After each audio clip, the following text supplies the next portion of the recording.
कैसी तबीयत है इनकी? सब ठीक तो है ना? भाभी जी घबराने की कोई बात नहीं है, ज्यादा कुछ नहीं, बस इनका बीपी हाई हो गया। अब देखिए ना, मैं तो इन्हें समझा समझा कर थक चुका हूँ। अब आप ही ने समझाइए कि इनकी उम्र हो चुकी है, अपनी सेहत का ख्याल रखना चाहिए, आराम करना चाहिए।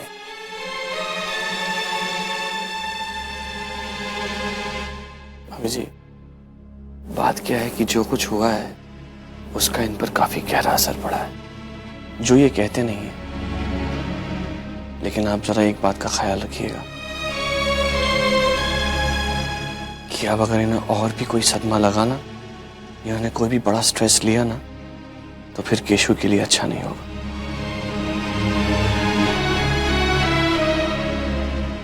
आप समझ रही हैं ना मैं क्या कह रहा हूं?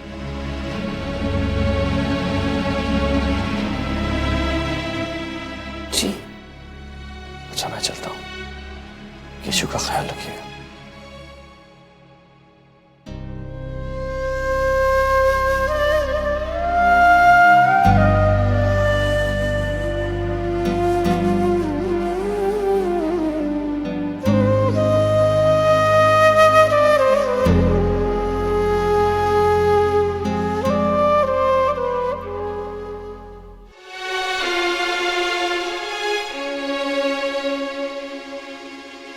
केशु, क्या हुआ?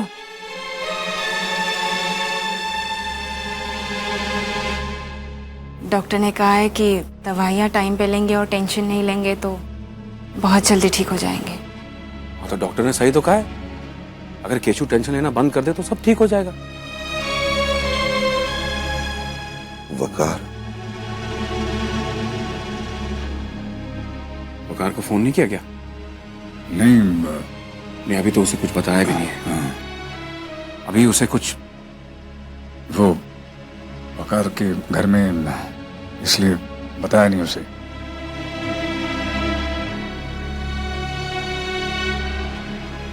कितने सालों से दोस्त हैं हम सब।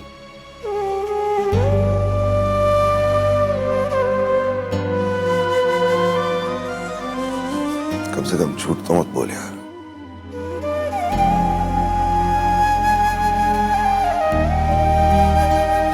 केशु,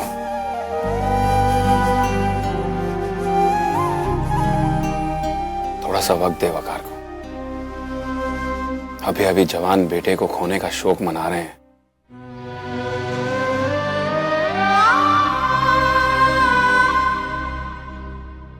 वो सब बहुत बड़े हादसे से गुजरे हैं। थोड़े दिनों में सब ठीक हो जाएगा और हम सब पहले जैसे हो जाएंगे। केशु, ऐसा लगता है तुझे? सब पहले जैसा कैसे हो जाएगा आदिल?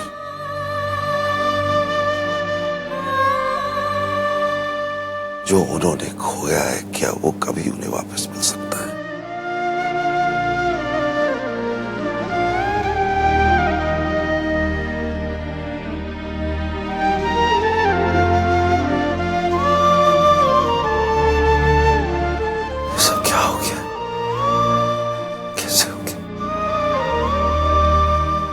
इस परिवार को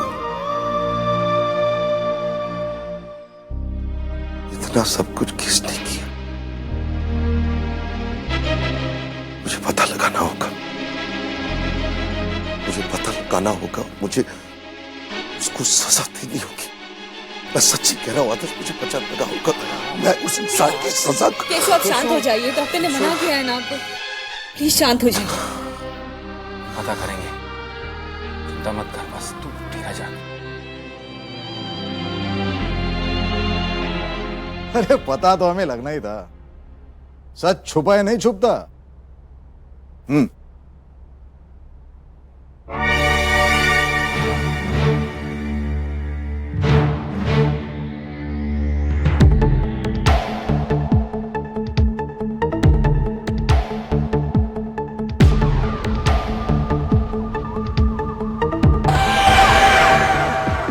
Take a look at this.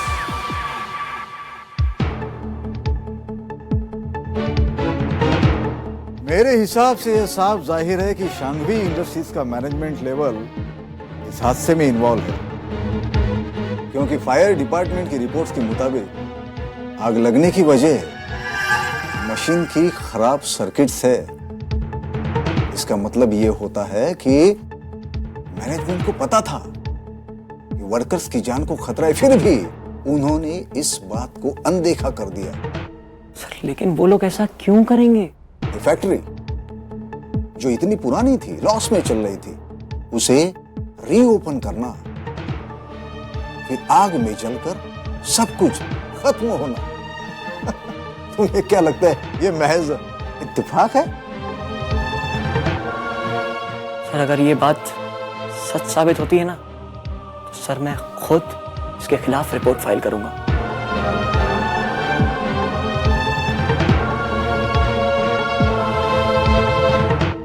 Tension नहीं लूं? मेरे सर पे तलवार लटक रही है और तुम कह रहे हो कि मैं टेंशन नहीं लूं? सर मेरा मतलब है अगर आप चाहें तो मैं पूरा का पूरा मामला संभाल सकता हूँ सर। देखो राठौर, हमारे पास वक्त बहुत कम है। लेकिन सर उसके लिए कुछ लोगों को पैसे खिलाने पड़ेंगे सर। आई डोंट केयर, तुम्हें जो करना है करो, जिसके मुंह पे जितने रुपए मारने हैं मारो, लेकिन ये केस जल्द से जल्द रफा दफा करो। जी सर, हो जाएगा सर। और हाँ, एक बात याद रखना राठौर, अगर कुछ भी गड़बड़ हुई तो सबसे पहले तुम्हारा नाम आएगा। तो जो करना है सोच समझ के करना, किसी भी कीमत पे हमारा सच सामने नहीं आना चाहिए। जी सर।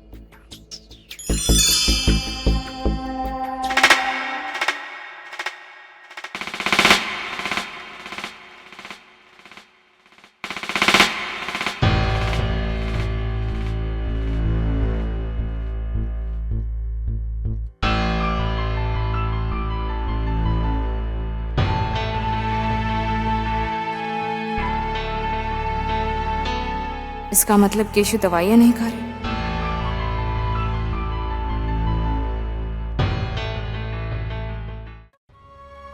ये सब कुछ क्या हो गया यार? शायद जन्नत भाभी ठीक कह रही है, शायद वाकई मेरी वजह से फैजान मारा है।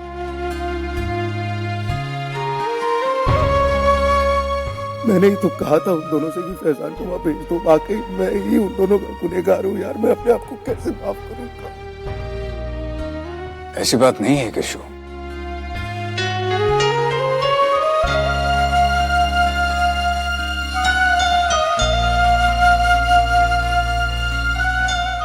तूने तो एक मौका दिया था ना उसे, इसमें तेरी क्या गलती है?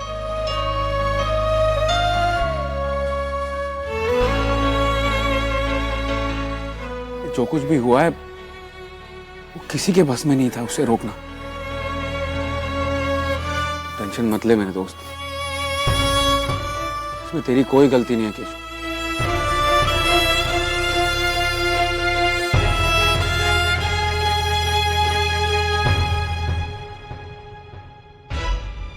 आप वकार भाईजान से मिलना चाहते हैं ना केशु?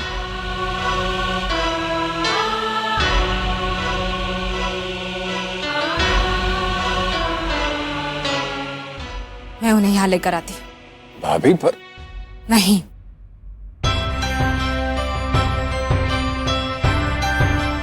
जब तक वकार भाईजान खुद यहां आकर केशु को गले नहीं लगाते तब तक इन्हें चैन नहीं आएगा।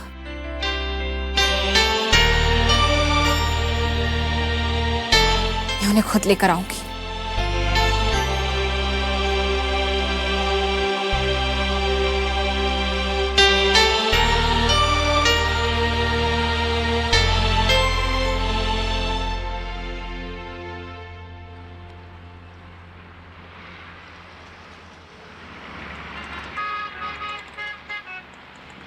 भाईजान,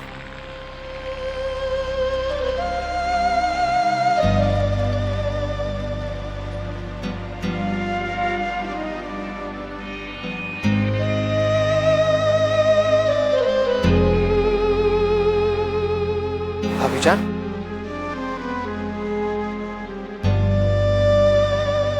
मैं यहाँ आपको झूठी तसल्ली या खोखला दिलासा देने नहीं आई।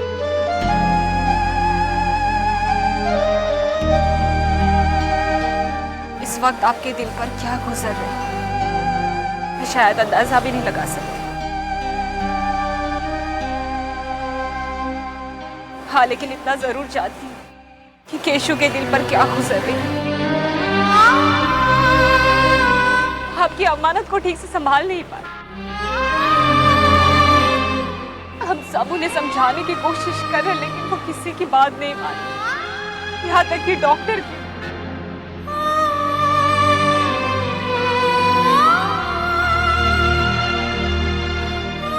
हाँ वकार भाईजान, केशु की तबीयत ठीक नहीं है और मैं जानती हूँ आप ये बात अच्छी तरह से जानते हैं।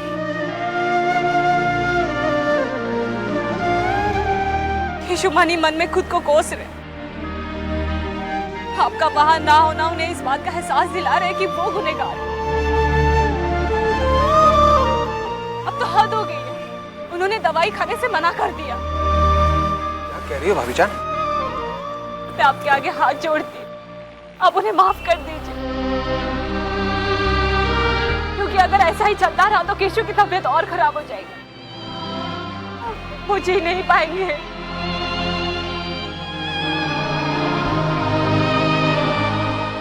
उन्हें माफ कर दीजिए।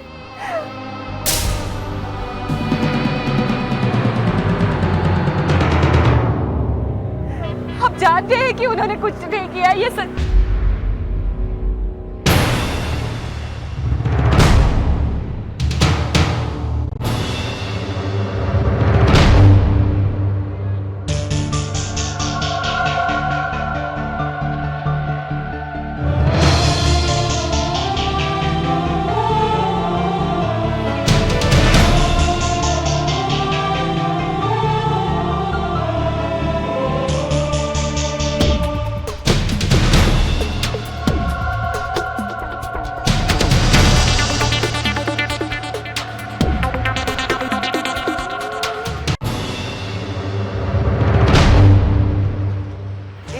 कुछ हो जाने के बाद भी तुम यहाँ क्यों आई हो केतकी?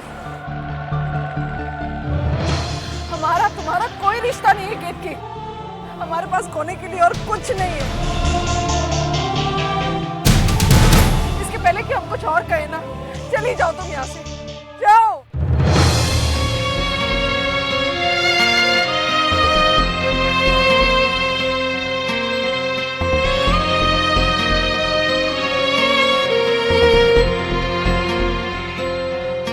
जन्नत भाभी प्लीज समझने की कोशिश। मैं कुछ नहीं सुनना केतकी, हमने कहा ना चली जाओ तुम यहाँ से, सुना नहीं तुमने? कदर समझती हूँ, एक माँ का दर्द समझती हूँ कि जो कुछ भी हुआ उसमें किसी की कोई गलती नहीं, वो तो खुदा की मर्जी थी। इसलिए क्या कहा तुमने? खुदा की मर्जी नहीं केतकी, वो खुदा की मर्जी नहीं थी, वो तुम्हारे पति की मर्जी थी।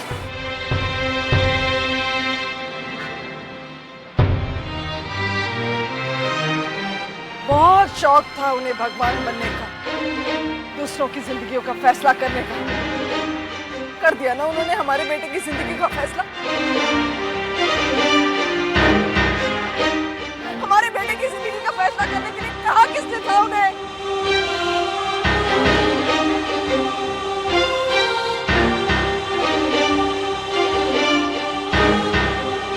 कितनी आसानी से तुम सब ने मेरे बेटे की जिंदगी का फैसला कर दिया और जुदा कर दिया हमें हमारे बच्चे से।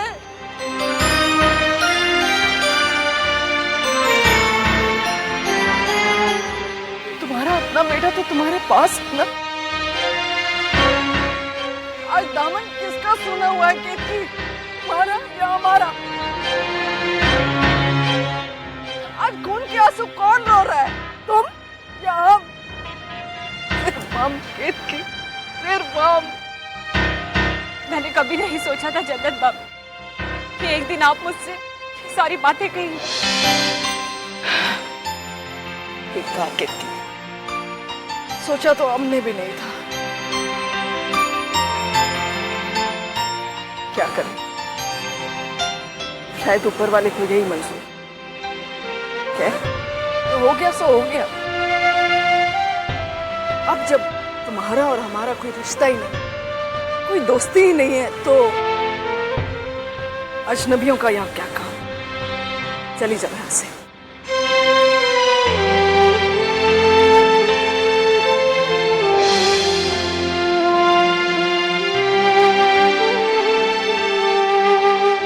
आप भी यही सोचते हैं वकार भाईजान?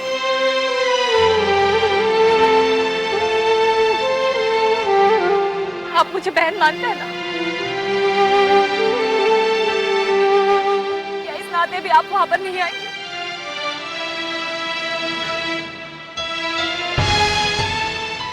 क्या हमारे इस रिश्ते की भी कोई अहमियत नहीं है?